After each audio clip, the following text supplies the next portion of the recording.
Hello. This is the third time I'm recording this video. Hopefully I'll get it right this time. Okay. So, in my very professional blog, I've been told many times, I've been asked what is the whole thing from pre-modernism to Meta-Modernism. What are they? And how did we get there? Well, we'll find out. Don't worry. I'm going to explain you in the most clear manner that anyone can understand who didn't have an education or whatever. I'll do it so by drawing symbolic means, and you're going to understand it, believe me.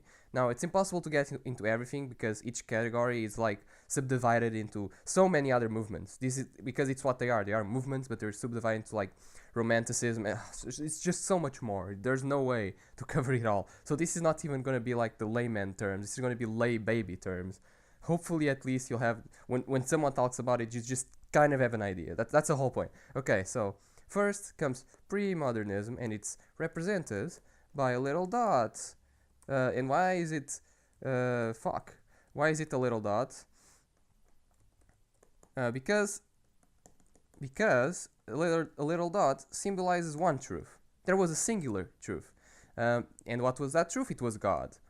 God is the truth. There is one truth. Either go to heaven or you go to hell.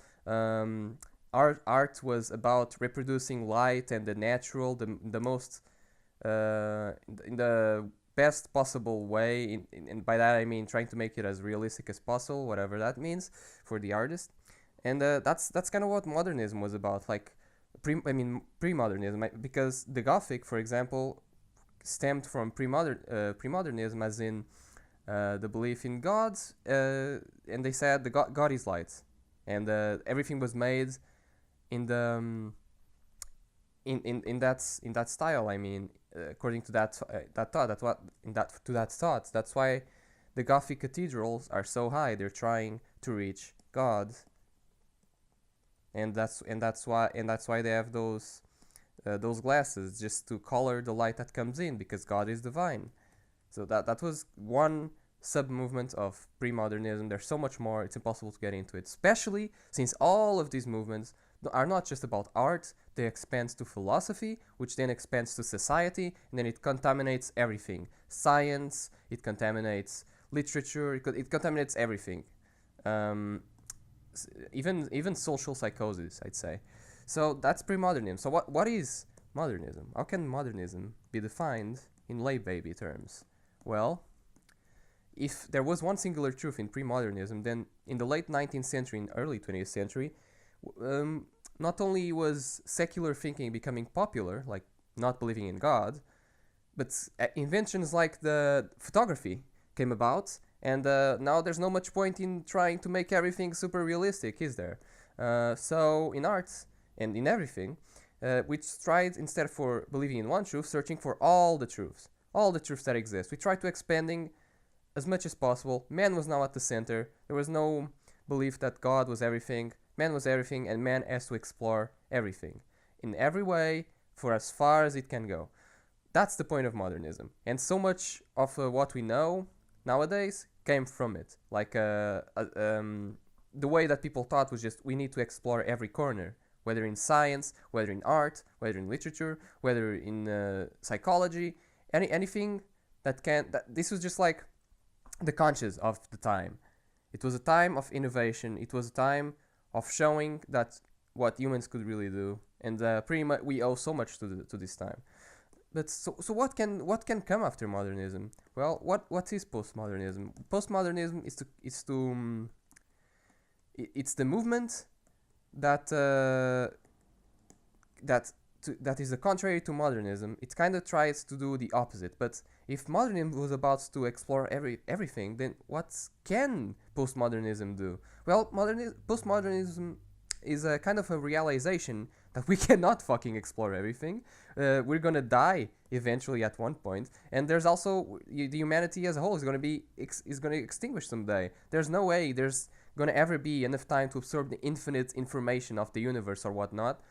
So there's no actual real truths. There is no truth. That's postmodernism's thing, and because of that, it's also where irony became so prevalent. And postmodernists, use that as like a weapon against the ridiculousness of being alive and there's being infinite knowledge that we cannot attain. So it's just a joke for them. So we, instead of there being an expansion to everywhere, we just kind of wobble about. We go around life not really caring about anything. We are ironic about stuff. We joke in those kinds of manners. And the art we make is like a coincidence that, oh, apparently there was something here, oh, apparently there was something there. I wouldn't know if I was expanding, because expansion, well, it just goes everywhere.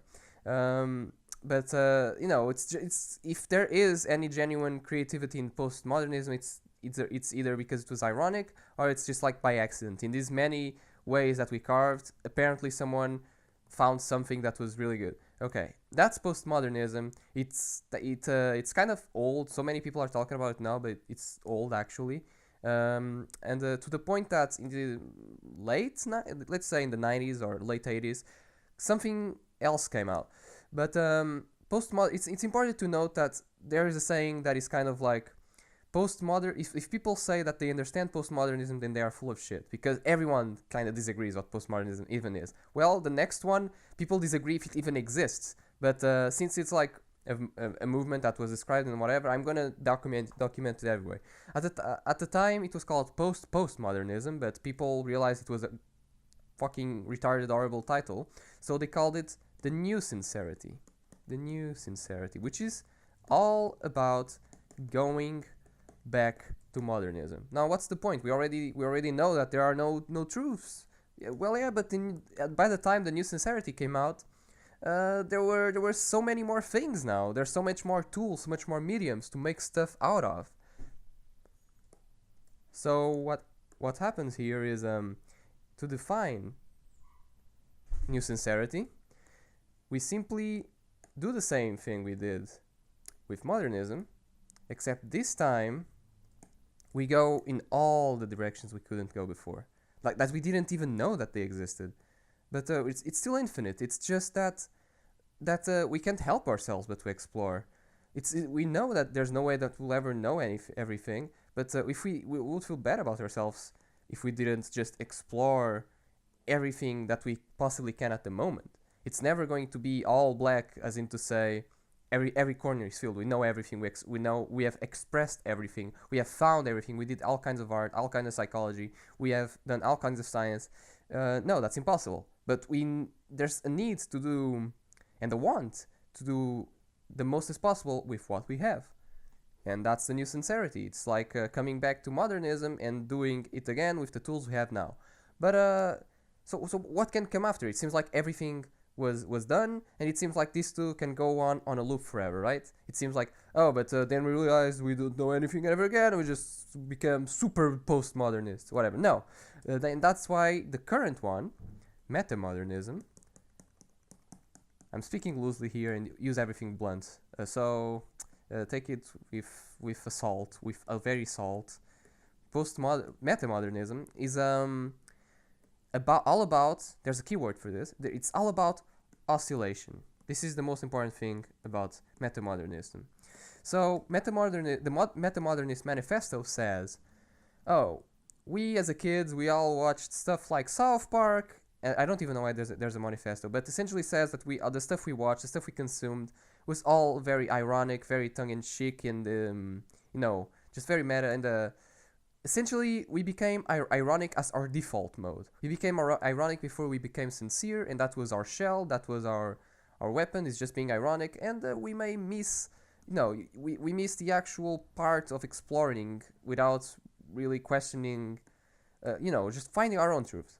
The thing with that is that we also simultaneously believe that there are no truths, so we just say the regular state of things is oscillation, is going back and forth. There's no ideal government, there's no ideal state of mind. It all depends on time and space. It all depends on who you are now, what is the situation now, because when you think about it, you go 5 years back in your life, that's not the same person as you.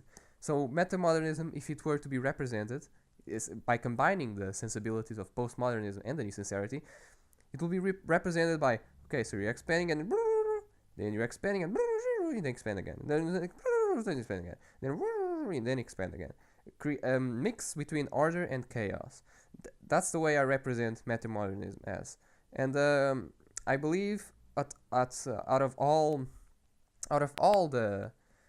these movements of thought, this kind of approximates more to what ideally our society is easing itself towards. Let's say there's no way you can just go against the movement. You just can decide not to apply it in your life or not. But it's just these movements happen. There's nothing you can do about it.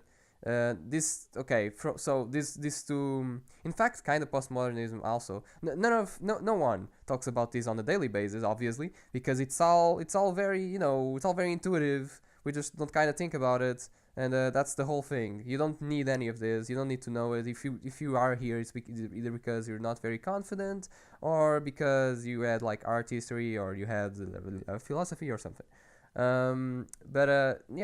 This is not. I say it's just an idea of all things progress. It's not the most important thing. Whatever.